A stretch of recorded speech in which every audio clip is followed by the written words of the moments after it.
मेरे प्यारे साथियों, हम और आप भी दुनिया में एग्जाम देने के लिए आए, परीक्षा देने के लिए आए, इम्तिहान देने के लिए आए हैं।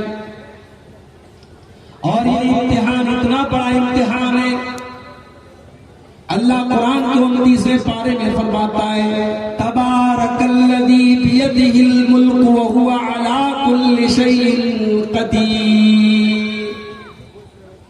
बहुत बरकत वाली है वो ज़ात जिसके हाथ में सारी कायनात की बादशाहत है और जो हर चीज पर कादिर है। अल्लज़ी खलक़ल मौत वल हयात लियब्लुवकुम अय्युकुम अहसनु अमला। उस अल्लाह ने मौत को पैदा किया, उस अल्लाह ने जिंदगी को पैदा किया। वो तुम्हारी परीक्षा लेना चाहता है, तुम्हारा एग्जाम लेना चाहता है, तुम्हारा इम्तिहान लेना चाहता है कि कौन अच्छा अमल करने वाला है, कौन अल्लाह को राजी करने वाला अमल करने वाला है। ये परीक्षा हम सब देने के लिए दुनिया में आए और इस परीक्षा में जो पास हो गया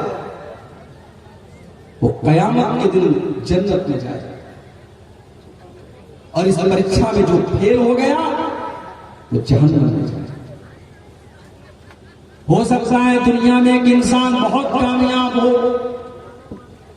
दौलत की कमी ना हो, ताकत की कमी ना हो, पैसे की कमी ना हो, जहां जाता हो लोग सलाम भी करते हो, इज्जत भी करते हो, सम्मान भी देते हो। लेकिन वही आदमी कल कयामत के दिन अल्लाह के पास जाएगा और अल्लाह की अदालत में ये फैसला किया जाएगा, ऐ मेरे बंदे तू जन्नत में नहीं जा सका, तू जहन्नम में जाएगा। तेरे बारे में जहन्नम का फैसला किया जा रहा है। वो दुनिया का सक्सेसफुल इंसान था, कामयाब इंसान था, मगर कयामत के दिन अल्लाह की अदालत में अगर वो कामयाब नहीं हुआ तो वो असफल माना जाएगा, वो नाकाम माना जाएगा। इसीलिए कुरान कहता है, फमन ज़ुज़िया अन्नारी व उदखिलल जन्नत फक़द फ़ाज़। जिसको अल्लाह ताला जहन्नम की आग से बचा ले और जिसको जन्नत में दाखिल कर दे वही कामयाब होने वाला है।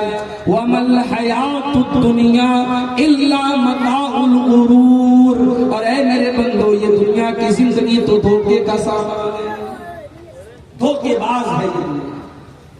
आज इज्जत करती है, कल आप कुछ गलत कर दे गाली देगी। आज आपके पास 4 पैसे हैं, सलाम करती है, कल पैसे खत्म हो जाए पहचानने से इनकार कर देगी। ये दुनिया वमल हयातुद दुनिया इल्ला मताउल गुरूर। ये दुनिया तो धोखे का सामान है, बेवफा है ये दुनिया, दगाबाज है। आप अपनी औलाद से बहुत मोहब्बत करते हैं, सूद और ब्याज का धंधा क्यों करते हैं? औलाद की खुशियों के लिए। चोरी बेईमानी करके मकान क्यों बनाते अपनी औलाद के लिए? अपनी औलाद के लिए।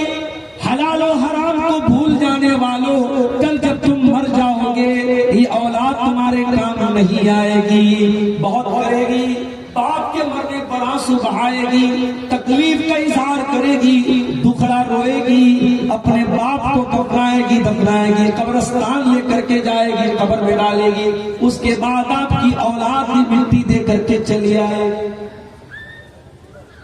आपके वो दोस्त जो दुनिया में आपके जिगरी दोस्त कहलाते थे, आपके लिए जान देने की बात करते थे, कुरान कहता है युबस्सरूनहुम यवद्दुल मुजरिमु लौ यफ्तदी मिन अज़ाबि यौमिइज़िन बिबनी। कयामत के दिन कोई दोस्त अपने दोस्त के काम नहीं आएगा। इंसान अपनी औलाद को देख करके भागेगा, वसाहिबतिही वाखी, अपनी बीवी को देख करके भागेगा, अपने भाई को देख करके भागेगा, वफसीलतिहिल्लती तुवी, अपने खानदान को देख करके भागेगा। कोई किसी का कोसाने हाल नहीं। यही दुनिया की हकीकत है मेरे प्यारे साथियों। वमल हयातुद दुनिया इल्ला मताउल गुरूर। दुनिया धोखे का सामान। ऐ अपनी ताकत पे नाज करने वालों, जिस दिन मौत का फरिश्ता आएगा सारी ताकत धरी की धरी रह जाएगी। मौत का कोई इलाज आपके पास नहीं, मौत का कोई जवाब आपके पास नहीं है। मौत का फरिश्ता आ जाएगा, आप कितने दिमाग वाले हैं, कितने जीनियस है, कितने बुद्धिमान है, कितने चतुर हैं, कितने पढ़े लिखे हैं, मौत को इससे कोई मतलब नहीं है। मौत आएगी और आपका काम खत्म करके चली जाएगी। सारी दौलत आपके बेटों की हो जाएगी, बच्चों की हो जाएगी, बीवी की हो जाएगी, मकान दूसरों के नाम हो जाएगा, जमीनों जायदाद दूसरों के नाम हो जाएगा। बाथरूम में एक घंटे जाकर के नहाने वालों, फला कंपनी का शैम्पू लगा करके, फला कंपनी का साबुन लगा करके नहाने वालों, चेहरे को फेस वॉश से धुलने वालों, बॉडी को बॉडी वॉश से धुलने वालों, कल एक दिन ऐसा भी आएगा जब तुम मौत को गले लगा लोगे और मरने के बाद इतने बेबस और कमजोर हो जाओगे कि तुम अपने बदन से अपना कपड़ा भी उतारने की ताकत नहीं रखोगे। कैंची लाई जाएगी, तुम्हारे कुर्ते को कैंची से काटा जाएगा, तुम्हारी बनियान को कैंची से काट करके तुम्हारे बदन से अलग किया जाएगा। जो बाथरूम में एक घंटे जाकर के नहाया करता था, आज उसको तख्ते पर लिटा करके नहलाया जा रहा है। गर्म पानी किया गया, बेर की पत्तियां डाली गई, मुर्दे को नहलाया जा रहा है। मुर्दा ये भी नहीं कह सकता मैं तो डब साबुन से नहाया करता था, मैं तो लाइफबॉय से नहाया करता था। वो कौन से साबुन से नहाता था, कौन से शैम्पू से नहाता था, कोई पूछने वाला नहीं है। आज दूसरे लोग उसको नहला रहे हैं। नहला दिया गया, बदन को पोंछ करके 3 सूती चादरों में, 3 कॉटन की चादरों में कफना दिया गया। घर वालों को रोता बिलखना छोड़कर जनाजे की चारपाई में मैयत को डाला गया। मैयत को कब्रिस्तान लेके जाया जा रहा है। रिश्तेदार मैयत की चारपाई को कांदा दे रहे हैं। बेटा कांदा दे रहा है, पोता कांदा दे रहा है, भतीजा कांदा दे रहा है, भांजा कांदा दे रहा है।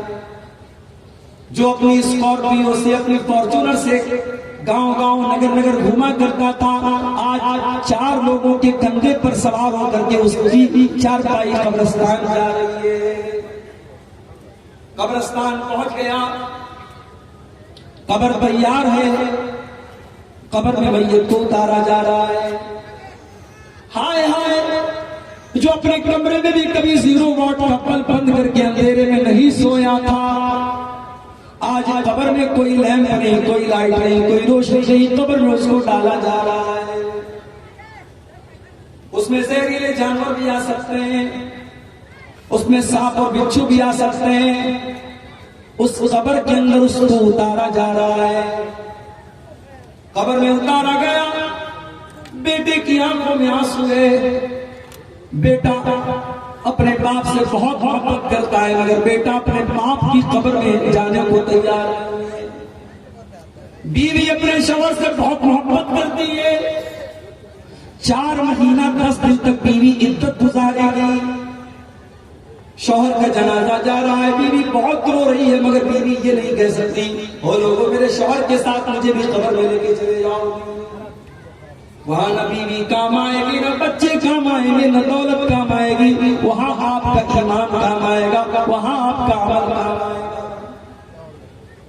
अल्लाह के नबी फरमाते हैं जब इंसान को मौत आती है, 3 चीजें उसके पीछे पीछे जाती हैं। माल जाता है, औलाद जाता है, औलाद जाती है, अमल जाता है। मरते ही माल अपना रिश्ता तोड़ देता है। जैसे ही सांस की डोर थम गई, जैसे ही दिल की धड़कन रुक गई, माल ने रिश्ता तोड़ दिया, माल दूसरों का हो गया।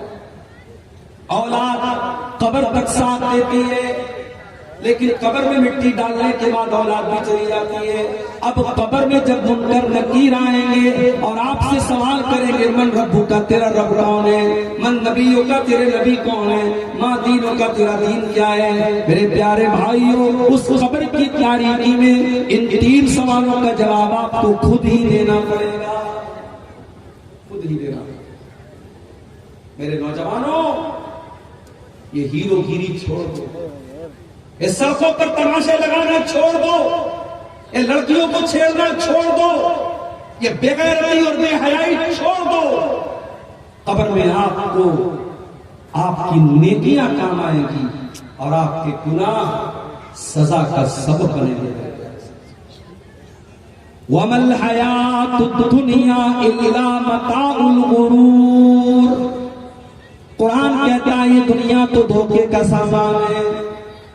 ये दुनिया देखने में बहुत बड़ी लग रही है, मगर आखिरत में इस दुनिया की कोई हैसियत नहीं होगी। अल्लाह के नबी उदाहरण देते हैं, मिसाल देते हैं, एग्जाम्पल देते हैं। एक आदमी को लाया जाएगा कयामत के दिन, यूता बिअनाम अहली दुनिया। वो दुनिया में बहुत ऐशो आराम से रहने वाला होगा, पूरे पानी गोल में उससे बड़ा किसी का मकान नहीं होगा, उससे ज्यादा किसी के घर में दौलत नहीं होगी, उसके घर में 4 व्हीलर की कमी नहीं, उसकी औलाद भी बहुत खूबसूरत, उसके लड़के लड़कियां भी बहुत खूबसूरत, उसका मकान भी बहुत शानदार। न दौलत की कमी, न ताकत की कमी, न हुस्न जमाने में बहुत ऐशो आराम से रहता था। लेकिन अल्लाह की अदालत में वो जहन्नम में जाने वाला था। अल्लाह के नबी फरमाते हैं उस इंसान को लाया जाएगा फयुस्कबु सबगतन फिन्नार, और एक पल के लिए जहन्नम में डाला जाएगा। मैं तो बनारस करेगा, हमारे यहाँ कपड़े का काम होता है, ये जो हम कपड़ा पहनते हैं ना, इसलिए जो एक एक धागा होता है, इसका पूरा प्रोसेस मैंने अपनी आंखों से, हमारे घर का कारोबार है, हमारे बाप दादा ये काम करते चले। ये जो कपड़े का धागा होता है ना, उसको डाई करते हैं, कलर करते हैं। तो पानी को पहले खौलाते हैं, और पानी जब बिल्कुल खौलने लगता है उसमें कलर डालते हैं, और उसमें बहुत सारा केमिकल भी डालते हैं, और उसके बाद धागे को जब डालते हैं, अच्छा धागे को कलर करने की बड़ी स्टाइल होती है। एक ही दुपट्टे में 3-3, 4-4 कलर कैसे आ जाता है, वो भी कलर करने की, डाई करने की तरकीब होती है। तो जो कलर करते हैं कपड़े को या धागे को, कभी आपने देखा होगा दुकान वगैरह पर कि वो बर्तन में पानी गर्म करते हैं और कपड़े को डाल करके फौरन निकाल लेते हैं। फौरन क्यों निकाल लेते? ताकि कलर ज्यादा ना हो जाए, ज्यादा गहरा ना हो जाए। जितना कलर हमें चाहिए उतना ही कलर हमको मिलना चाहिए। अल्लाह के नबी के अल्फाज पर गौर करो। एक आदमी दुनिया में बहुत ऐशो आराम से रहता था, न पैसे की कमी, न खाने पीने की कमी, न दौलत की कमी, न मकान की कमी, न सवारी की कमी।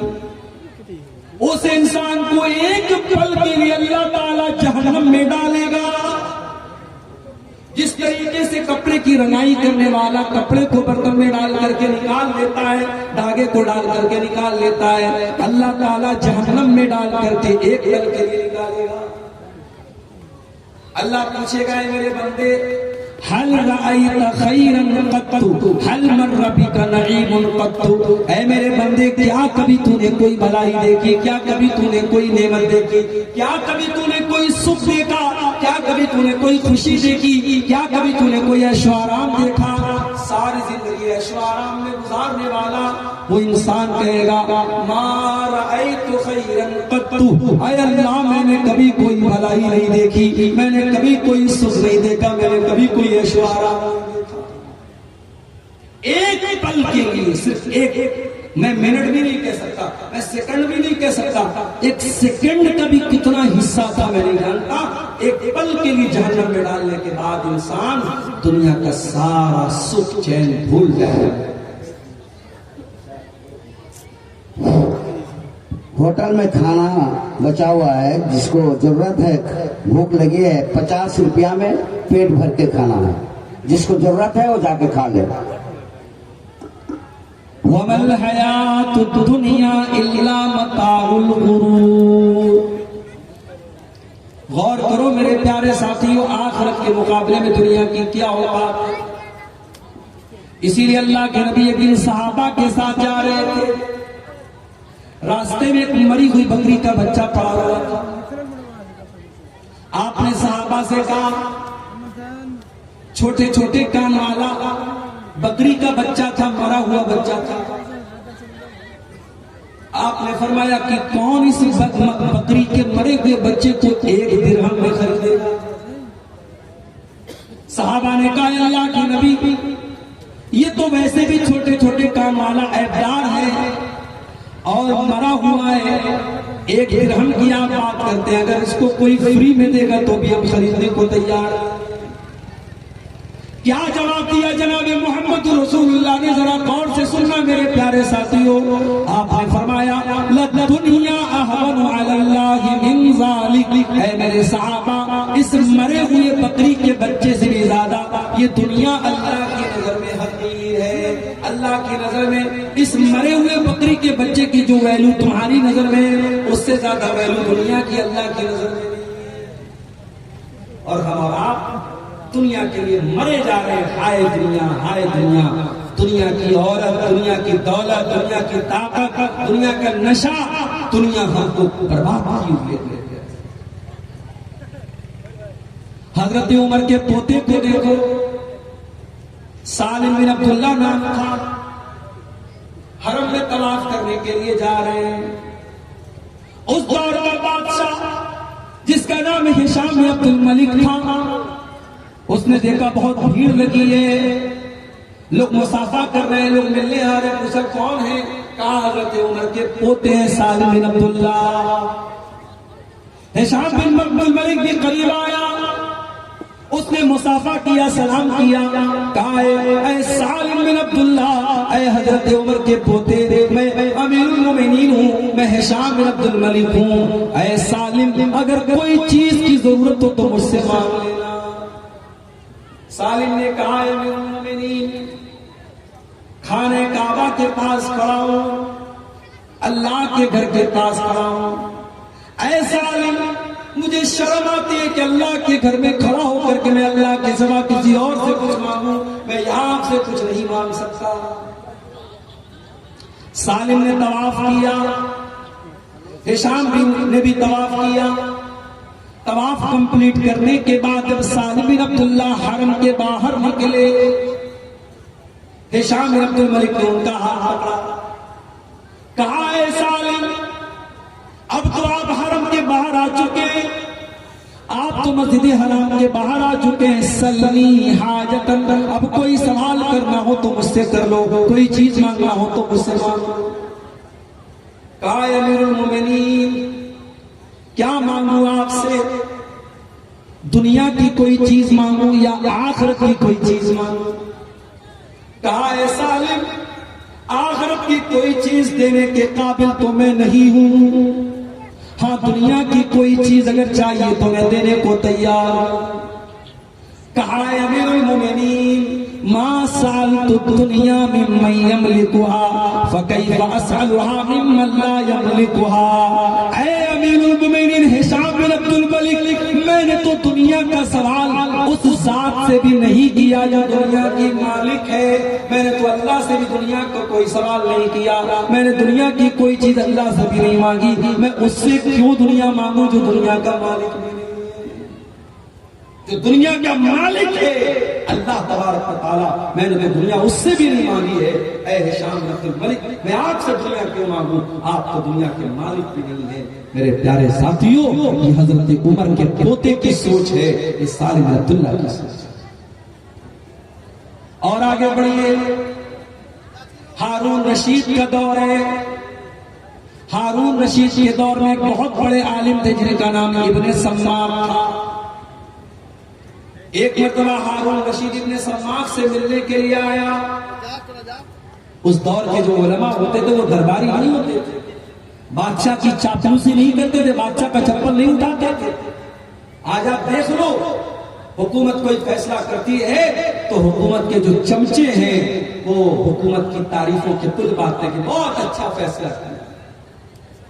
फैसला गलत हो सही हो इससे मतलब नहीं है, उन्हें हुकूमत के हर फैसले की तारीफ करना है। आज भी ऐसे दरबारी मुल्ला और ऐसे दरबारी उलमा आपको मिल जाएंगे। इब्ने सम्माक बहुत अल्लाह वाले बंदे थे। हारून रशीद मिलने के लिए आया, उन्होंने हारून रशीद को कोई प्रोटोकॉल नहीं दिया, कोई सम्मान नहीं दिया।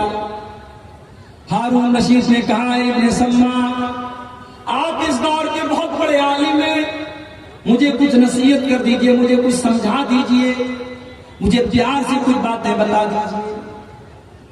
इब्ने सलमान ने कहा, अमीरुल मोमिनीन, मैं 2 सवाल आपसे करना चाहता हूं। पहला सवाल ये है, मान लीजिए आप सहरा में है, रेगिस्तान में है और बहुत शोर की आपको प्यास लगी है, इतनी तेज प्यास लगी है कि पानी नहीं मिला तो आप मर जाएंगे। इतने में एक इंसान आपको सहरा में नजर आता है, उसके हाथ में एक कटोरा पानी है। वो कटोरा लेकर के आपके पास आता है और कहता, ऐ हारून रशीद, मैं एक कटोरा पानी आपको देने को तैयार हूं, शर्त ये है कि आप अपनी आधी हुकूमत मुझको दे दीजिए। ऐ अमीरुल मोमिनीन, अपने दिल पे हाथ रख के बताइए कि आप अपनी जान बचाएंगे या आधी हुकूमत दे करके अपनी जान बचाएंगे या हुकूमत को बचा लेंगे। हारून रशीद ने कहा, जान से बढ़ के कोई चीज नहीं। अगर जान जा रही है प्यास के मारे, मैं एक कटोरा पानी के लिए अपनी आधी हुकूमत दे दूंगा और उससे पानी कर दूंगा।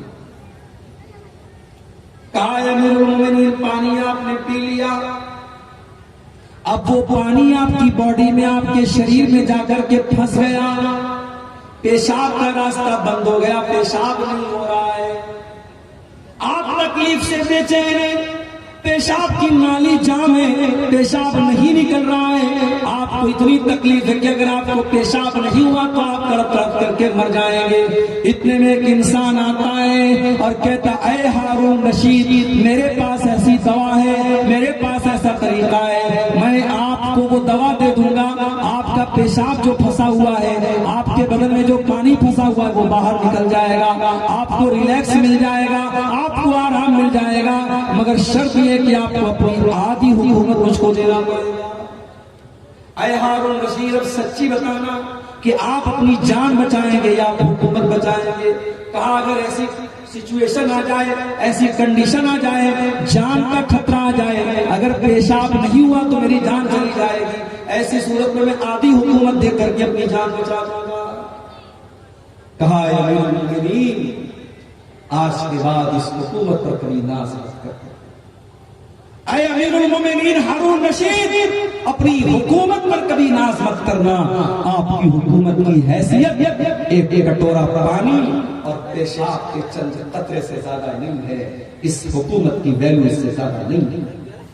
मेरे प्यारे साथियों, जो बात हारून रशीद को इतनी समझा बुझा करके इब्ने सलमान ने कही थी, कुरान में एक लाइन में वो बात कह दी, वमल हयातुद दुनिया इल्ला मताउल गुरूर। मेरे बंदो, ये दुनिया धोखेबाज है, ये दुनिया दगाबाज है, ये दुनिया धोखे का सामान है, ये दुनिया एक दिन तुमको जरूर धोखा दे देगी। मेरे बंदो, आखिरत की तैयारी करो, आखिरत को बेहतर बनाओ। हम एक एक करके कयामत की निशानी को देख रहे हैं। अब तो वो टाइम भी आ चुका है जब कयामत की बड़ी निशानियां हमारे सामने आ जाएंगी। सही मुस्लिम की रिवायत है, हजरत हुज़ैफा बिन असीद गिफारी फरमाते हैं कि हम लोग आपस में बैठ करके बातचीत कर रहे थे, इतने में अल्लाह के नबी आए। आपने पूछा, मां तज़ा करूं, क्या बात चल रही है? सहाबा ने कहा, नज़कुरु साह, हम कयामत पर बातें कर रहे हैं। ओ आईपीएल का मैच देखने वाले मेरे नौजवानों, वो अपनी चूड़ी और कंगन और ईयररिंग के बारे में बात करने वाली मेरी प्यारी माँ बहनों, वो अपनी दुनिया में मगन रहने वाले मेरे नौजवानों, जरा नबी के सहाबा से सीखो। नबी के सहाबा आपस में क्या चर्चा कर रहे हैं, क्या डिस्कशन कर रहे हैं, क्या गुफ्तगू कर रहे हैं, क्या बातें कर रहे हैं? कहते हैं, अल्लाह के नबी, हम कयामत की बात कर रहे हैं।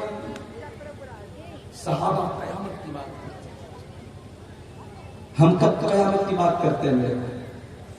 जलसा हो रहा है, प्रोग्राम हो रहा है, जितने लोग मैदान में, फील्ड में नहीं, उससे ज्यादा आपको सड़क पर चलते हुए नजर आ जाएंगे। नौजवान लड़के लड़कियों के, औरतों के पिंडाल के पास आपको नजर आ जाएंगे, लड़कियां दुकानों पर आपको नजर आ जाएंगी, लोग चलते फिरते नजर आ जाएंगे। आज दीन की बातों को लोग सुनना नहीं चाहते, आज कयामत की बातों को लोग सुनना नहीं चाहते। मेरे प्यारे साथी, सहाबा ने कहा, अल्लाह के नबी, हम कयामत की बात कर रहे हैं। आपने फरमाया, इन्नहा लम तकूम हत्ता तरौना अशराया। ऐ मेरे सहाबा, कयामत उस वक्त तक नहीं आएगी जब तक तुम 10 बड़ी बड़ी निशानियों को न देख लो। अद्दुखान, कयामत के बहुत बड़ी निशानी होगी, आसमान में धुआं नजर आएगा, बहुत बड़ा धुआं नजर आएगा। ईमान वाले उस धुएं की वजह से जुकाम का शिकार हो जाएंगे, और जो काफिर होंगे, जो मुनाफिक होंगे, वो धुआं उनकी नाक में जाकर के उनको जान से मार देगा। कयामत के पहले वो धुआं आएगा।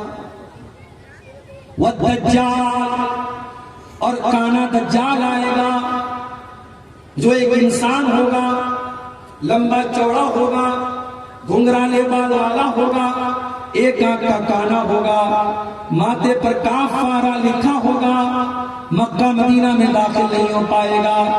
उसको अल्लाह ताला बहुत ताकत और बहुत पावर देगा, वो लोगों को मौत भी देगा, वो मरने के बाद लोगों को जिंदा भी कर देगा।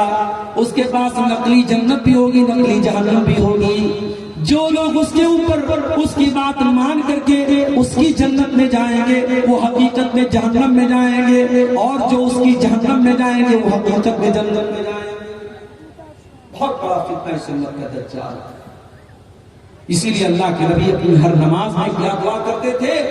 अल्लाहुम्मा इन्नी अऊज़ु बिका मिन फितनतिल मसीहिद दज्जाल। ऐ अल्लाह, मैं तेरी पनाह चाहता हूं दज्जाल के फितने से। अल्लाह के नबी ने कर कयामत की दूसरी बड़ी निशानी दज्जाल। और कयामत की तीसरी बड़ी निशानी ये होगी, जमीन से एक जानवर निकलेगा, एक चौपाया निकलेगा, जो लोगों से बातें करेगा। वतुलू शम्स मिन मगरिबिहा, और कयामत के दिन सूरज पश्चिम से निकलेगा। और जब सूरज पश्चिम से निकलेगा, कोई तौबा कर ले, उसकी तौबा अल्लाह का कबूल नहीं की जाएगी। कोई कलमा पढ़ ले, उसका कलमा अल्लाह का नहीं माना जाएगा। कोई ईमान ले आए, उसके ईमान लाने से उसको कोई बेनिफिट, कोई लाभ नहीं मिलेगा। कयामत के दिन सूरज पश्चिम की तरफ से। व नुज़ूल ईसा इब्न मरियम, और ईसा इब्न मरियम जमीन पर नाज़िल होंगे, उतरेंगे। ईसा इब्न मरियम को अल्लाह ताला ने जिंदा आसमान पर उठा लिया है। कयामत के पहले वो आएंगे, और दमिश्क की जामा मस्जिद के मीनार पर वो 2 फरिश्तों के ऊपर अपने, उनके कंधे पर अपना हाथ रख करके जमीन पर उतरेंगे। तकरीबन 40 साल तक ईसा अलैहिस्सलाम दुनिया में रहेंगे। दज्जाल को कत्ल करेंगे, सूअर को खत्म कर देंगे, यहूद व नसारा से डायरेक्ट जंग करेंगे, या तो इस्लाम लाओ या जंग करो। उनके दौर में बहुत अमन शांति होगी। ईसा अलैहिस्सलाम अपनी शरीयत लेकर के नहीं आएंगे, वो भी मस्जिद में आकर के नमाज पढ़ेंगे मुसलमान इमाम के पीछे, उम्मत मोहम्मदिया के इमाम के पीछे वो नमाज पढ़ेंगे। वो नबी की हैसियत से नहीं आएंगे। ईसा इब्न मरियम कयामत के पहले नाज़िल होंगे हमारे। व याजूज व माजूज, और 2 फसादी कौमें जिनको याजूज और माजूज कहा जाता है, जिनको हजरत ज़ुल्करनैन ने बहुत बड़ा डैम बना करके उनको रोक दिया है। कयामत के पहले वो डैम तोड़ करके बाहर आ जाएंगे, और बहुत फसाद जमीन में मचाएंगे, बहुत फसाद मचाएंगे। आसमान पे तीर चलाएंगे, और वो तीर खून आलूद होकर के वापस गिरेगा।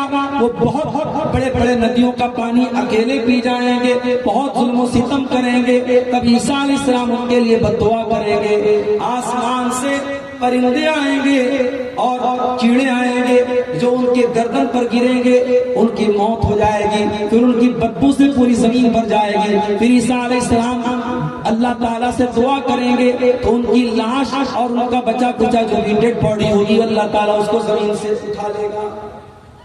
याजूज और माजूज ये कयामत की बड़ी निशानी। व सलासतु खुसूफिन, और 3 जगहों पर जमीन को धसाया जाएगा। एक मशरिक में यानी पूरब में, एक मगरिब में यानी पश्चिम के हिस्से में, और एक अरब की सरजमीन पर जमीन को धसाया जाएगा। व आखिरु ज़ालिका नारुन तखरुजु मिनल यमन, और कयामत की आखिरी निशानी ये होगी कि एक आग निकलेगी जो यमन से निकलेगी, और वो आग लोगों को हाँक करके मैदान महशर की तरफ लेके जाएगी, यानी मुल्क के शाम की तरफ लेकर के जाएगी। एक आग निकलेगी यमन से और वो आग लोगों को हाँक करके कहां लेके जाएगी?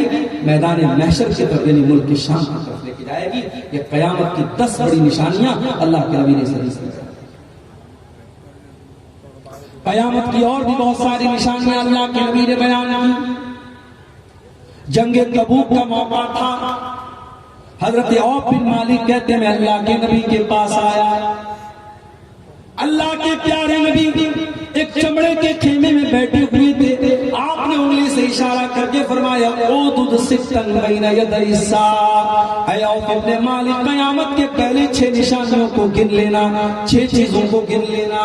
नंबर 1 मौती, मेरी मौत हो जाए तो समझ जाना कि कयामत करीब आ चुकी है। नबी ने हज किया और हज करने के 2.5 महीने के बाद अल्लाह के प्यारे नबी रबीउल अव्वल के महीने में 12 तारीख को इंतकाल कर जाते हैं। सफर के आखिर में आप एक जनाजे में जाते हैं और जनाजे से जब आप वापस आते हैं हजरत आयशा से कहते हैं आयशा मेरा सर बहुत तेज दर्द कर रहा है। हजरत आयशा कहती है कि वहीं से अल्लाह के नबी की बीमारी का आगाज हुआ। इतने कमजोर हो गए आप बीमारी में, आपके अंदर चलने की ताकत भी नहीं बची। आपने ख्वाहिश जाहिर की कि मैं अपने बीमारी के ये अय्याम हज़रत आयशा के पास गुजारना चाहता हूं। आप बार बार सवाल करते कल मेरी बारी किसके पास है, कल मेरी बारी किसके पास है।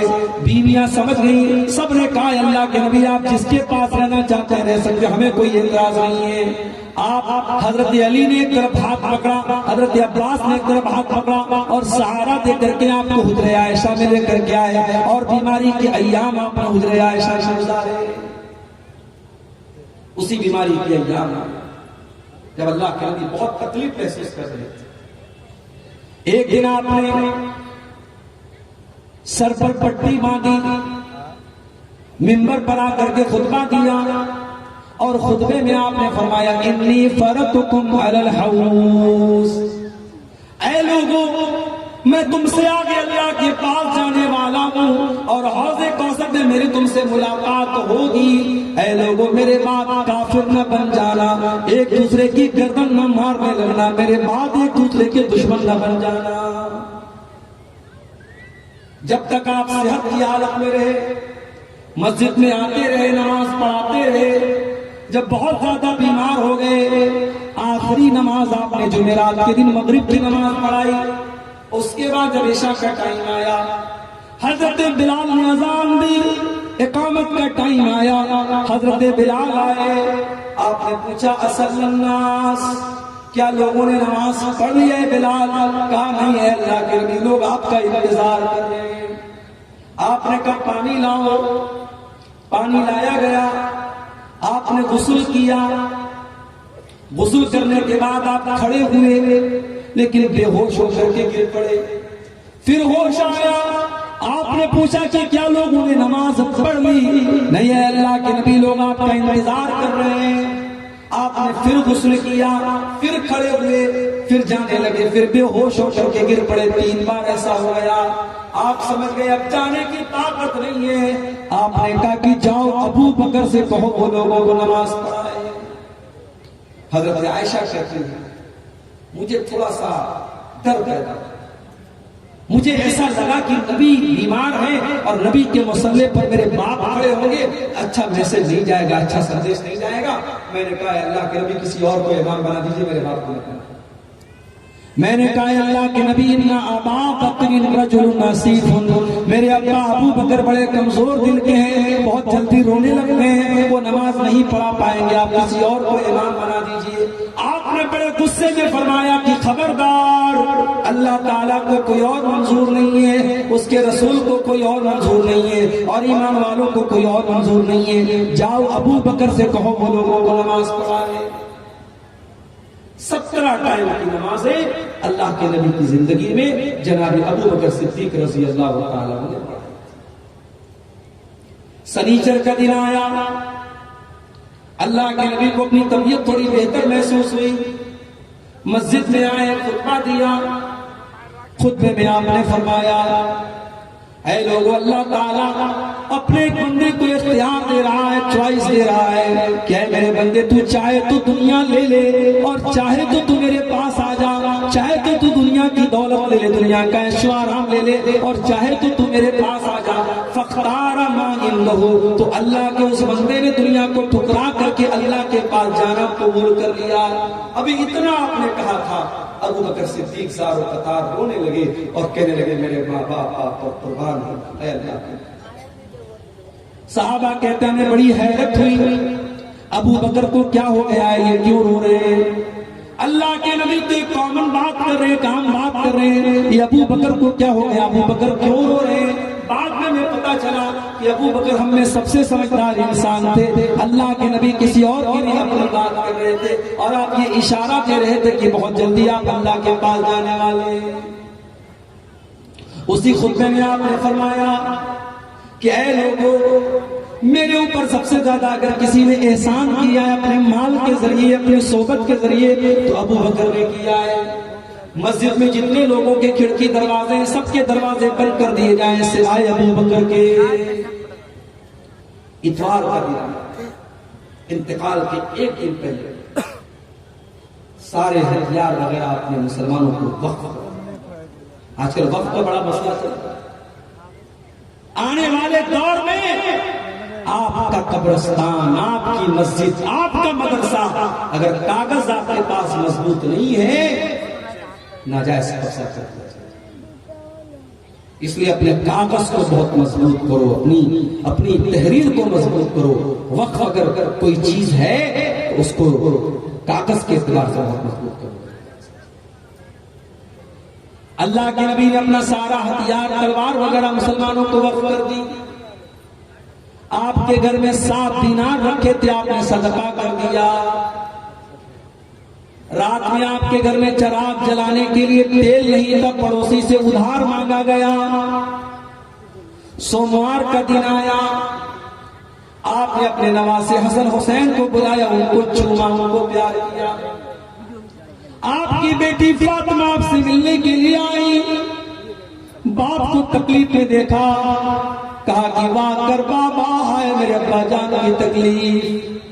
आपने फरमाया लईसा अला अबी की करबुन बादल यौम, ऐ मेरी बच्ची आज के बाद तेरे बाप के ऊपर कोई तकलीफ नहीं आएगी।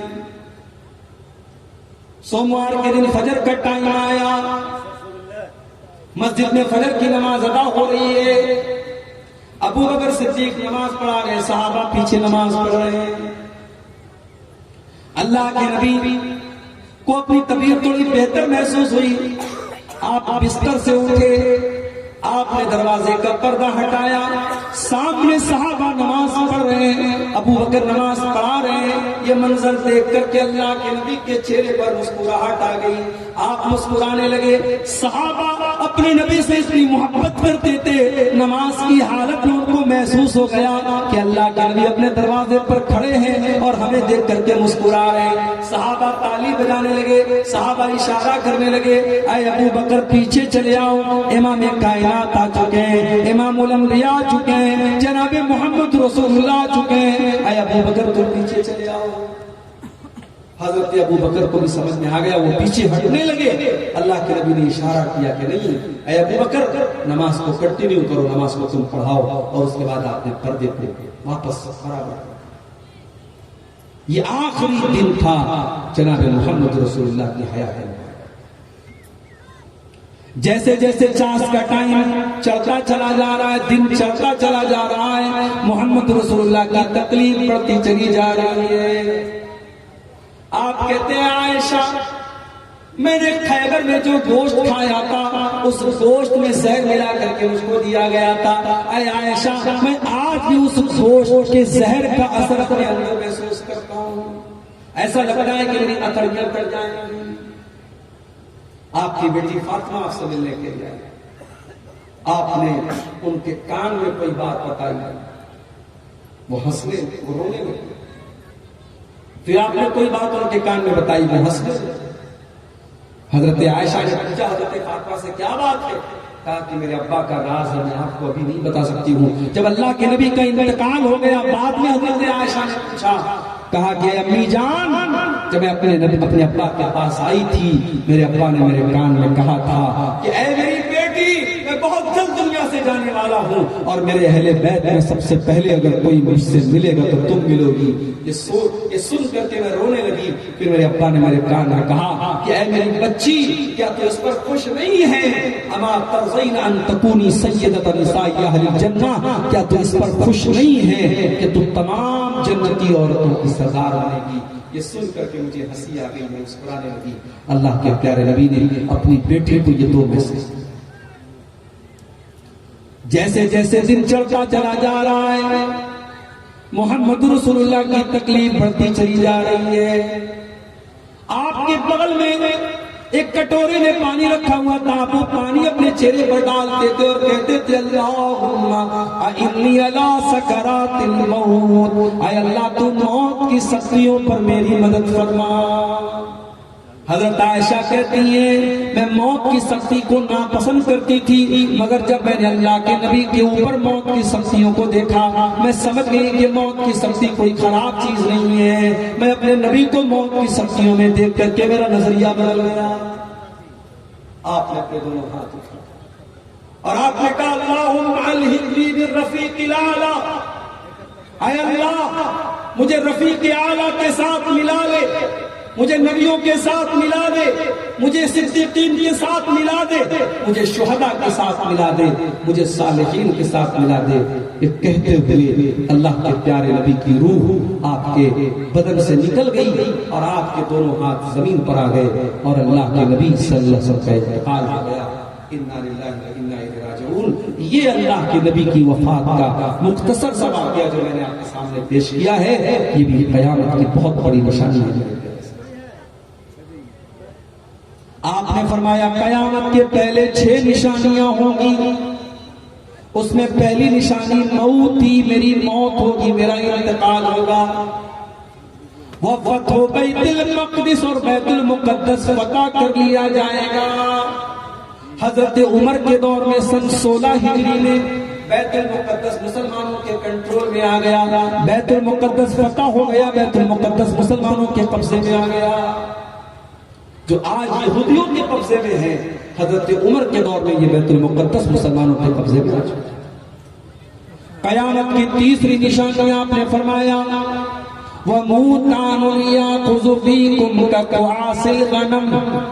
इतनी खतरनाक बीमारी आएगी जैसे भेड़ बकरी के अंदर बीमारी आती है और भेड़ बकरियां तड़प तड़प करके मर जाती है, इंसान वैसे तड़प तड़प करके मर जाएंगे।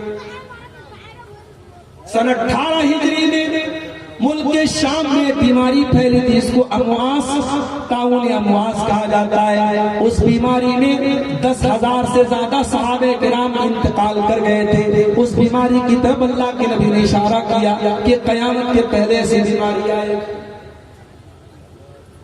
उसके बाद आपने फरमाया वस्तिफाज़तुल माल, और कयामत के पहले माल बहुत ज्यादा फैल जाएगा, पैसा लोगों के पास बहुत ज्यादा आ जाएगा।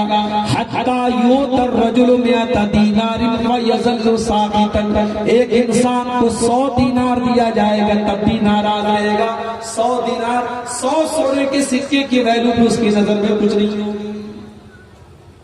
उसके बाद आपने फरमाया सुम्मा फितनतुन, फिर अरब के अंदर एक बहुत बड़ा फितना होगा। ला यबका बैतुम मिनल अरब इल्ला दखलतहु, अरब के हर घर में वो फितना दाखिल हो जाएगा। आपने अरब का नाम लिया चूंकि आप उस वक्त जिन लोगों को बात बयान कर रहे थे वो अरब के लोग थे। आज के दौर में ये हदीस हमारे ऊपर भी लागू होती है कि ऐसा फितना आ जाएगा जो हर घर में दाखिल हो जाएगा। जैसे मोबाइल का फितना, जैसे सोशल मीडिया का फितना। दीनदार आदमी है, दाढ़ी वाला है, नमाजी है, माथे पर सज्जे का निशान है, उसके फेसबुक पर भी नंगी तस्वीर आ रही है, उसके यूट्यूब पर भी बेहुदा फोटो और वीडियो आ रहे हैं। और अब तो हमारे यूट्यूबर हजरात की मेहरबानी है, अब तो तकरीरों के थंबनेल भी इतने गंदे और इतने नापाक बनाए जा रहे हैं कि देख करके शर्म आती है। क्या ये फितना नहीं है? तो बहुत बड़ा फितना है मेरे प्यारे साथी। कहते हैं कि कुत्ते की दुम सीधी हो सकती है इंसान अगर जिद्दी हो तो कभी सीधा नहीं जा सकता। 1000 बार मना किया जा चुका है, उलमा मना करते हैं, मुकर्रिरीन मना करते कि मत करो ये काम। अपनी व्यूअरशिप बढ़ाने के लिए गंदे और गलत सलत थंबनेल मत लगाओ, मगर ये यूट्यूबर हजरात बाज नहीं आते।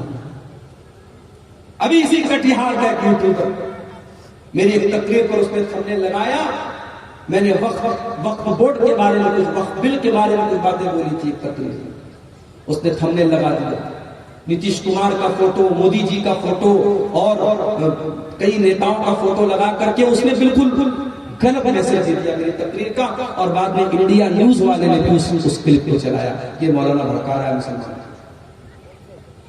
ये नहीं समझते कि इनके बनाए जाने वाले इन थंबनेल से कितनी मुसीबत में पड़ सकता है बयान करने वाला। और जब हम पाबंदी लगाते कि मत लगाओ इन यूट्यूबरों को, मत कैमरा लगाने, तो ये नाराज होते हैं कि साहब हमको क्यों मना किया।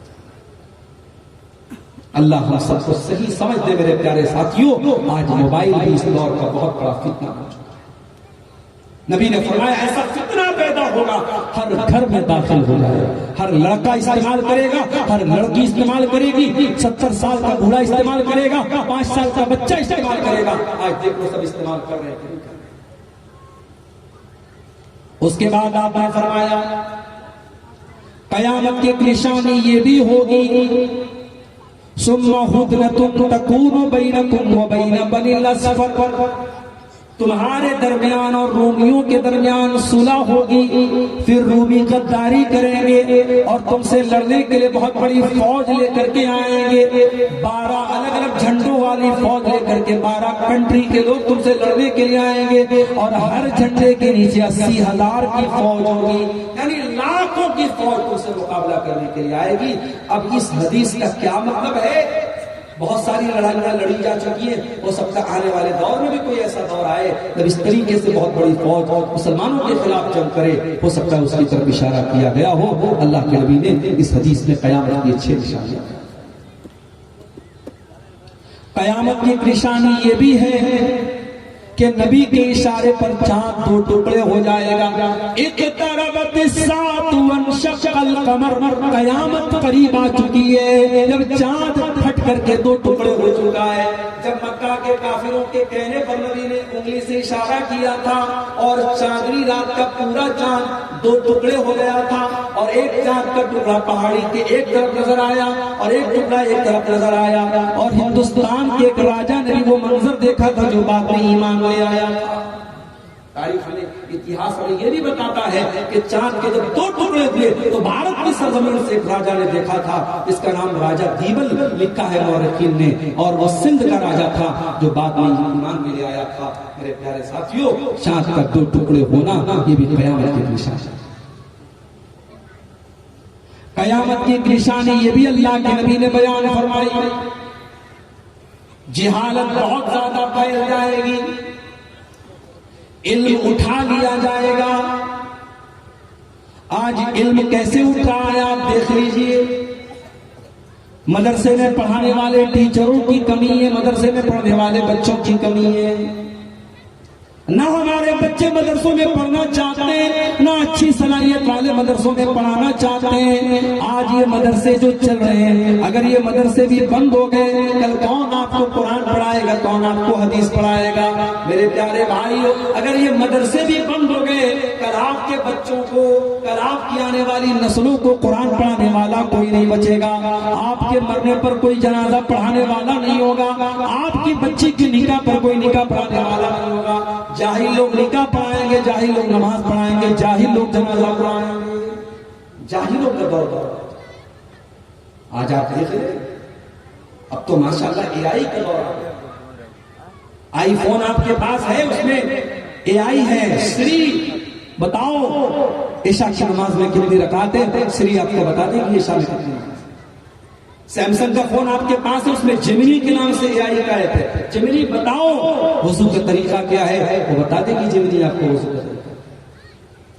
अभी एक नया एआई टूल आया है ग्रुप के नाम से, उससे जो पूछो वो जवाब दे देता है। अब लोग कहते हैं मौलाना लोगों की अब हमें जरूरत नहीं है, अब तो हमें एआई से पूछना। याद रखो मेरे प्यारे साथियों, यह मोबाइल जितनी तरक्की कर जाए और एआई का दौर आ जाए तब भी आपको उलमा की जरूरत पड़ेगी, क्योंकि एआई वही बातें बयान करेगा जो उसके डेटाबेस में डाली गई होंगी। वो अपनी इंटेलिजेंस से, अपने ज़हानत के जरिए जवाब देगी। उसका जवाब गलत भी हो सकता है, उसका फतवा गलत भी हो सकता है। आपको उलमा की बहरहाल जरूरत पड़ेगी, क्योंकि कुरान कहता है फस्अलू अहल ज़िक्र इन कुंतुम ला तालमून, अगर तुम्हें कोई मसला मालूम नहीं है तो तुम उलमा से। अल्लाह के नबी फरमाते हैं कयामत के पहले ऐसा दौर आएगा उलमा को अल्लाह ताला उठा लेगा। आज बिहार की सरजमीन से बड़े बड़े उलमा इंतकाल करते चले जा रहे हैं। झारखंड के बड़े आलिम थे मौलाना अब्दुल अजीज अदनानी इंतकाल कर गए। बिहार के, यूपी के, बंगाल के जितने बड़े बड़े उलमा जो वाकई में आलिम थे वो दुनिया से जाते चले जा रहे हैं, इंतकाल होता चला जा रहा है। अब वो लोग बच्चे जिनके पास इल्म उतना नहीं है, इतना मजबूत इल्म नहीं है, कयामत के पहले उलमा दुनिया से चले जाएंगे। हत्ता कि वो दौर आ जाएगा लोग जाहिलों को अपना सरदार बना लेंगे, जाहिलों से फतवा पूछेंगे और जाहिलों के फतवों का जवाब देंगे और वो खुद भी गुमराह होंगे और दूसरों को गुमराह करेंगे। तो कयामत की बहुत बड़ी निशानी इल्म का उठा लिया। कयामत की एक निशानी ये भी होगी बेईमान लोगों को ओहदा दिया जाएगा, कुर्सी दी जाएगी, जिम्मेदारी दी जाएगी। आपने फरमाया इज़ा ज़ुय्यतिल अमानतु फंतज़िरिस्साअह, ऐ मेरे सहाबा जब अमानत को बर्बाद कर दिया जाए तो कयामत का इंतजार करना। सहाबा ने कहा अल्लाह के नबी अमानत को कैसे बर्बाद कर दिया जाएगा? आपने फरमाया इज़ा वुस्सिदल अम्रु इला गैरि अहलिही, जब जिम्मेदारी ना अहल लोगों को दे दी जाए। मदरसे का नाज़िम कौन है? जो जाहिल है। मस्जिद का मुतवल्ली कौन है? जो एक टाइम की नमाज नहीं पढ़ता है। जमात का अमीर कौन है? जिसके पास ईमानदारी और दीनदारी नहीं है। आज ये जमात के, मस्जिद के, मदरसे की जिम्मेदारी और ओहदे नालायक लोगों के हाथ में भी जा रहे हैं। मेरे प्यारे भाइयों, अगर ये जिम्मेदारी ना अहल लोगों को दे दी जाए तो समझ जाओ ये कयामत के करीब होने की निशानी है। कयामत की निशानी आपने ये भी बयान फरमाई, गंगा उल्टी बहेगी। जो हमारे यहाँ मुहावरा बोला जाता है गंगा उल्टी बहेगी, क्या मतलब? आपने फरमाया सयाती अलन्नासी सनवातुल खत्तार, एक ऐसा दौर भी तुम्हारे ऊपर आएगा जब धोखे का साल आ जाएगा, धोखाधड़ी आ जाएगी। सच्चे को झूठा माना जाएगा, झूठे को सच्चा माना जाएगा, ईमानदार को बेईमान कहा जाएगा, बेईमान को ईमानदार कहा जाएगा। वयंतिकु फीहर रुवैबिज़ा, और घटिया इंसान, नालायक इंसान बड़ी बड़ी बातें करेगा, बड़े बड़े मैटर में बातें करेगा जो घटिया और नालायक इंसान होगा। कयामत की एक निशानी बेपर्दगी और बेहयाई है। आपने फरमाया मेरी उम्मत के दो किस्म के लोग ऐसे होंगे जो जहन्नम में जाएंगे। कौमुन माहुम सियातुन कअज़नाबिल बकर यज़रिबून बिहन्नास, ऐसे लोग आएंगे जिनके हाथ में कोड़ा होगा और वो कोड़े से लोगों को मारेंगे, लोगों पर अत्याचार करेंगे, लोगों पर जुल्म करेंगे। आज इस्राइल और फलस्तीन के हालात देख लो मेरे प्यारे साथियों। आज फलस्तीन पर इस्राइल का हमला होता है और ड्रोन हमला होता है और बम बरसाए जाते हैं और वीडियो में हम देखते हैं इतना खतरनाक धमाका होता है कि जमीन से लोग उछल करके हवा में उड़ने लगते हैं। छोटे छोटे बच्चों की लाशों के चित्र उड़ जाते हैं, औरतों की लाशों के चित्र उड़ जाते हैं, मगर दुनिया वालों के ऊपर कोई फर्क नहीं पड़ता। जालिम जुल्म करेगा और कोई रोकने वाला, कोई टोकने वाला नहीं। वनिसाउन कासियातुन नारियातुन मुमीलातुन माइलातुन, और कयामत के पहले ऐसी औरतें सामने आए जो कपड़ा पहनने के बावजूद नंगी होंगी। आज बॉलीवुड की फिल्मों ने हमारे मुल्क का वो कल्चर बना दिया है कि आज हालात ये हो गए कि औरत के बदन का कोई पार्ट, प्राइवेट पार्ट नहीं रह गया। अब तो कहा जाने लगा कि औरत के बदन का प्राइवेट पार्ट से उसकी किडनी और लीवर बचा, उसके बदन का कोई पार्ट आप प्राइवेट नहीं बचा है। इतना नंगा कर दिया गया औरत को, ऐसा लिबास पहना दिया गया औरत को कि अब उसके बदन की कोई चीज छुपी हुई नहीं है। कासियातुन आरियातुन, ऐसी औरतें सामने आएंगी जो कपड़ा पहन करके नंगी। अब तो आम बात, मुसलमानों के घरों में ऐसे कपड़े पहने जा रहे हैं जिसमें औरत का बदन नजर आ रहा है, औरत का शरीर नजर आ रहा है। मुमीलातिन माइलातिन, ऐसी औरतें गैर मर्दों को अपनी तरफ आकर्षित करेंगी, खींचेगी, और जब रास्ते में चलेगी तो उनकी चाल भी बेहया औरतों की तरह चलने वाली। औरत की चाल से पता चल जाता है कि ये बेहया औरत है, ये अच्छी औरत है, दीनदार, उसकी चाल बता देती है।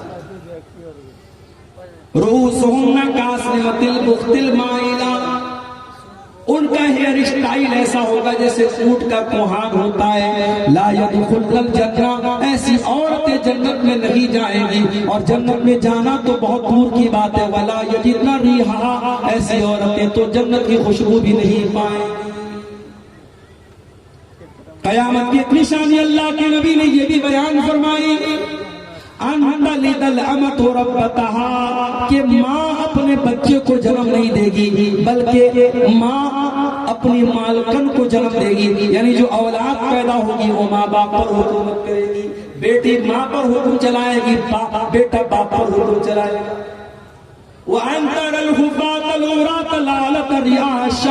और तुम देखोगे नंगे बदन रहने वाले लोग, नंगे पैर रहने वाले लोग, नंगे सर रहने वाले लोग बड़े बड़े मकान बना करके, बड़ी बड़ी बिल्डिंग बना करके फख्र करेंगे। कयामत की निशानी आपने ये भी बयान फरमाई कि मस्जिदों को लोग रास्ते की गुजरगाह बना लेंगे। मस्जिद में आएंगे, पेशाब करेंगे, लेटरिन करेंगे, मगर नमाज नहीं पढ़ेंगे। मस्जिदों को शौचालय मूत्रालय बना दिया जाएगा। मस्जिद में इंसान आएगा मगर नमाज नहीं पढ़ के पेशाब करके निकल जाएगा। कयामत की निशानी आपने ये भी बयान फरमाई कि मस्जिदें बहुत ऊंची ऊंची बहुत शानदार बनाई जाएगी, मगर मस्जिद को कोई आबाद करने वाला नहीं होगा।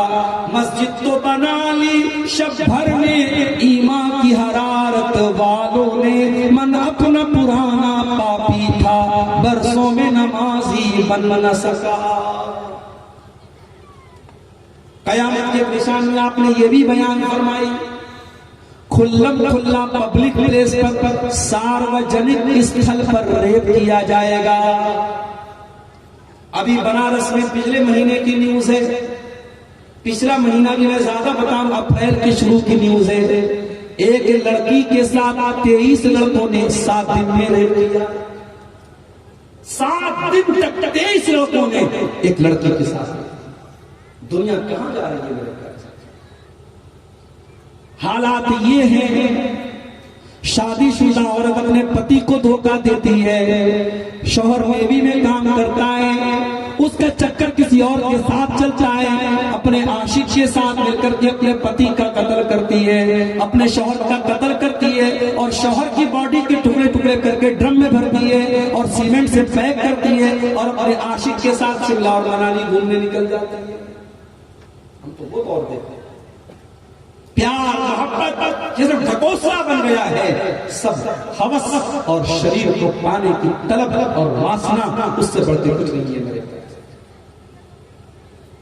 इसीलिए अल्लाह के नबी फरमाते हैं, उस अल्लाह की कसम जिसके हाथ में मेरी जान है, ये उम्मत उस वक्त तक फना नहीं होगी जब तक वो दौर ना आ जाए। हत्ता यक़ूम अर्रजुलु इलल मरअती, एक इंसान औरत के पास जाएगा, फयफ़रिशुहा फ़ित तरीक़, और रास्ते में उस औरत के साथ गलत काम करेगा। और उस दौर में जो नेक इंसान होगा, वो सबसे बड़ा नेक इंसान वो होगा जो उस आदमी से जाकर के कहेगा, लौ वारी तहावरा हाज़ल हाय, ऐ मेरे भाई पब्लिक प्लेस में ये काम मत करो, सबके सामने ये काम मत करो, जाओ पेड़ के पीछे चले जाओ, दीवार के पीछे चले जाओ। आज कोई ऐसा शहर नहीं चाहे से होटल से न खुले हो, जिन होटलों के बारे में रसूल की ये ज़रा कहते होते हैं, और उन होटलों में आपको मुसलमान लड़के और मुसलमान लड़कियां भी ज़िनाकारी और बदकारी में लोग नजर आ जाए। कयामत की निशानी अल्लाह के नबी ने यह भी बयान फरमाई, इन्न बैन यदै साति खुशूवत तिजारा, कयामत के पहले बिजनेस बहुत ज्यादा फैल जाएगा, यहां तक कि औरत बिजनेस में अपने शौहर की हेल्प करेगी, मदद करेगी। दुकान खोलोगे, बीवी दुकान पर बैठेगी, काउंटर पर औरत बैठेगी, रिसेप्शन पर औरत बैठेगी। इतना ज्यादा बिजनेस फैल जाएगा कि औरत को बिजनेस में यूज किया जाएगा। वह तस्लीम अल खास, और खास खास लोगों को सलाम किया जाएगा, और रिश्तों को काटा जाएगा, रिश्तों को तोड़ा जाएगा। वह शहादत ज़ूर, और झूठी गवाही दी जाएगी। वह कितमान शहादतिल हक़ी, और सच्ची गवाही को छुपा दिया जाएगा। वह ज़ुहूर अल कलम, और मीडिया का बहुत दौर आ जाएगा, मीडिया की ताकत का दौर आ जाएगा। आज आप देख ले, मीडिया जिसको चाहता है आसमान पर उठा देता है, जिसको चाहता है जमीन पर गिरा देता है। मीडिया का बहुत बड़ा रोल आज के दौर में। कयामत के निशानी अल्लाह के नबी ने यह भी बयान फरमाई, इम्रत सुफहा, बेवकूफ लोगों के हाथ में हुकूमत आ जाए। वह कसरत शुर्ती, और पुलिस वाले बहुत ज्यादा हो जाएंगे। वह क़त्अतल अरहाम, और रिश्तों को काटा जाएगा। वह बई अल हुक्मी, और फैसले बिकने लगेंगे, अदालत से पैसे के जरिए अपने मन का, अपने फेवर का फैसला करवाया जाएगा। वह इस्तिग़ाफ़म बिद्दम, और इंसानी जान की वैल्यू बहुत कम हो जाएगी। बहुत छोटी छोटी बातों पर मर्डर होने लगेगा, हत्या होने लगेगी, छोटी छोटी बातों। आजकल अखबार आप पढ़िए, इतने छोटे छोटे मामलात पर आज हत्या हो जाती है, मत पूछिए। कोई बाइक लेके जा रहा है, रास्ते में उसकी बाइक पकड़ा, उसने बाइक देने से इनकार कर दिया, मर्डर कर दिया। 40-50 हजार की बाइक लेके मर्डर कर देते हैं। बैंक से कोई पैसा लेके आ रहा है, 1 लाख 2 लाख रुपया, 1 लाख 2 लाख रुपए के लिए जान ले लेते हैं। छोटी छोटी बातों पर मर्डर हो जाएंगे, इंसानी जान की वैल्यू बहुत कम हो जाएगी। कयामत की निशानी आपने ये भी बयान फरमाई, यह तक़ारब ज़मान, टाइम बहुत जल्दी जल्दी गुजरेगा। महीना ऐसा गुजरेगा जैसे हफ्ते गुजरते हैं, साल ऐसा गुजरेगा जैसे महीने गुजरते हैं। टाइम की स्पीड बढ़ जाएगा, टाइम बहुत जल्दी गुजरने लगेगा। वह हत्ता यमुर्र रजुलु बिक़ब्रि रजुलि फयक़ूलु या लैतनी मकाना, कयामत के पहले ऐसा नाजुक दौर आ जाएगा, इंसान दूसरे इंसान की कब्र के पास से गुजरेगा और कहेगा कि ऐ काश इस कब्र में मैं होता, मैं मर गया होता, मैं आज जिंदा न होता। इतना नाजुक दौर आ जाएगा, इंसान कब्रिस्तान में जाकर के मरने की दुआएं करे। कयामत के निशान अल्लाह के नबी ने यह भी बयान फरमाई, वह नशवन यत्तखिज़ूनल कुरान मज़ामीरा, नौजवान लड़के कुरान को म्यूजिक बना लेंगे, कुरान को म्यूजिक की तरह पढ़ेंगे। कुरान को पढ़ने का तरीका सही नहीं होगा, वो म्यूजिक की तरह कुरान को पढ़ेंगे और ऐसे ही नौजवान को इमाम बनाया जाएगा, जो आलिम न हो, जो समझदार न हो, बस लोगों को गा गा करके कुरान पढ़ के सुनाता हो, जो तरन्नुम के साथ कुरान पढ़ के सुनाता हो, उसको कुरान पढ़ने का तरीका आता हो या ना आता हो, सिर्फ आवाज की बदौलत उसको इमाम बना दिया जाएगा। ये सारी निशानी आज अपनी आंखों से हम देख रहे हैं। कयामत के पहले वो दौर भी आएगा, लयशरबन्ना नासु मिन उम्मतिल खम्र युसम्मुनहा बिगैरि इस्मिहा, मेरी उम्मत के लोग शराब पिएंगे, नाम बदल बदल करके शराब पिएंगे।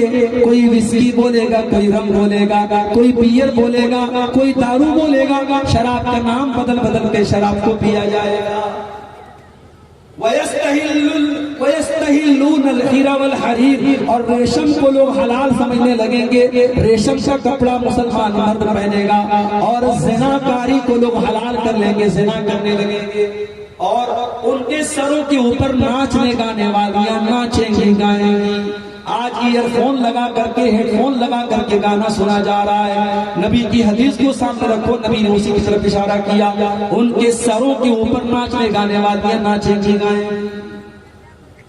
आपने फरमाया जब ऐसा दौर आ जाएगा, यक्सिफुल्लाहु बिहिमुल अर्ज़ा, अल्लाह ऐसे लोगों को जमीन में दसा देगा, वयजअलु मिनहुमुल क़िरदता वल ख़नाज़ीर, और उनको सूअर और बंदर बना देगा। ये दौर भी आज हम देख रहे हैं।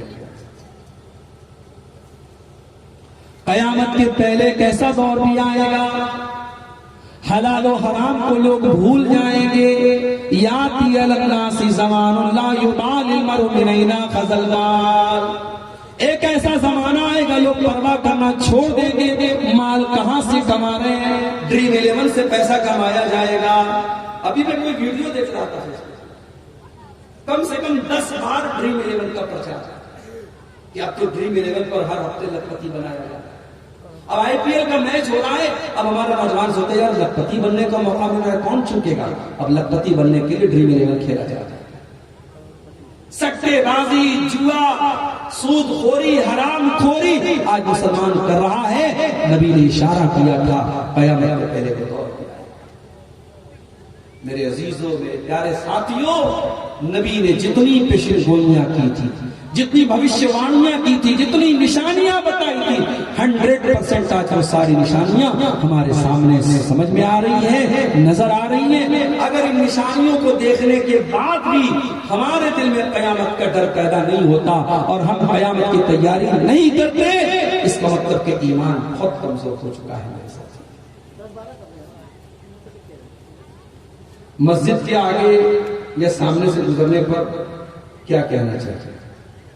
मस्जिद के सामने से गुजरने पर कोई कुछ भी कहने की जरूरत नहीं। मस्जिद में जब दाखिल हो, बिस्मिल्लाहि वस्सलातु वस्सलामु अला रसूलिल्लाह, ये दुआ पढ़िए, और अल्लाहुम्मा अफ्तह ली अब्वाब रहमतिका, ये दुआ।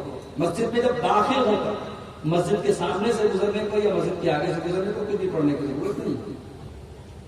मस्जिद में बिना मीटर लगाए बिजली का उपयोग करना सही है या गलत है? गलत है। बिजली की चोरी करना जिस तरीके से अपने घर में गलत है, वैसे ही मस्जिद में गलत है। मस्जिद में तो ज्यादा खतरनाक बात है, अल्लाह के घर का मामला, इसलिए बिल्कुल ये गलत है। अगर कहीं ऐसा है तो उसको बिल्कुल बचना चाहिए। गाना बजाकर काम करना सही है या गलत है? बिल्कुल कौन सी पूछने वाली बात है। एक गाना बजा के काम करेंगे आप, तो जाहिर है कि आपके काम में शैतान भी दाखिल होगा, और शैतान जब आपके काम में दाखिल होगा तो जाहिर है बरकत को खत्म करेगा कि बरकत को बढ़ाएगा? बरकत को खत्म। लड़की एवं लड़का का शादी का अच्छा उम्र क्या है? इस्लाम में उम्र तो नहीं बताई गई। इस्लाम ने यह कहा कि जब लड़का लड़की बालिग हो जाए और शादी की जिम्मेदारी को उठाने के काबिल हो जाए। भाई कभी कभी ऐसा भी होता है, लड़का 12 साल की उम्र में बालिग हो गया, लड़की 10 साल की उम्र में ही बालिग हो गई। बालिग तो हो गए, मगर शादी की जिम्मेदारी उठाने के लिए जो मेच्योरिटी है वो अभी उसके अंदर नहीं है। तो थोड़े मैच्योर हो जाए, इस काबिल हो जाए कि हाँ वो जिम्मेदारी उठा लेंगे तो उनकी शादी हो जाए। हाँ, भारत के कानून में लड़के की उम्र जो है 21 साल तय की गई है, लड़की की उम्र 18 साल। ये हमारे इंडिया का कानून है। शरीयत में उम्र का कोई पैमाना मुकर्रर नहीं किया गया।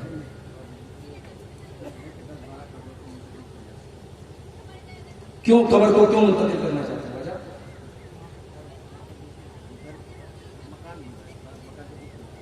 देखिए, अगर कोई कब्रस्तान में है, वो जमीन, वो जगह कब्रिस्तान के तौर पे वक्फ की गई है, तो वहां पे घर बनाना हराम है, वहां पे घर बनाया ही नहीं जाएगा, और घर बनाने के लिए कब्र को कहीं ट्रांसफर नहीं किया।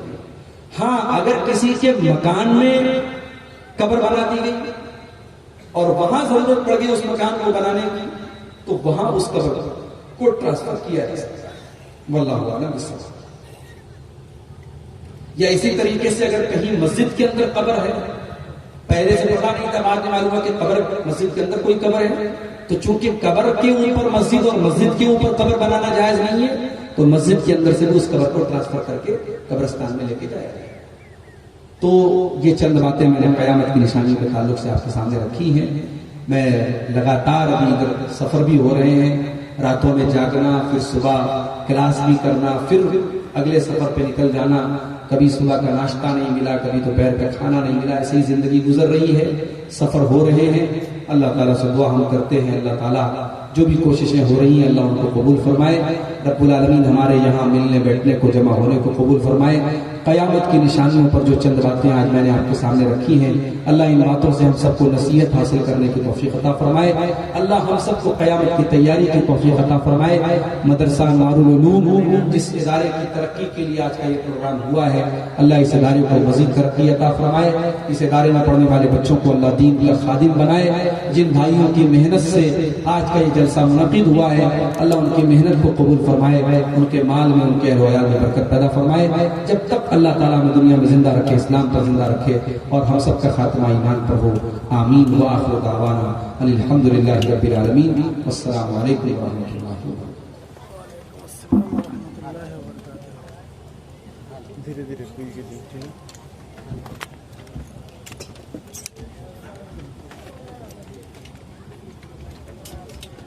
कोई हड़बड़ी मत कीजिए।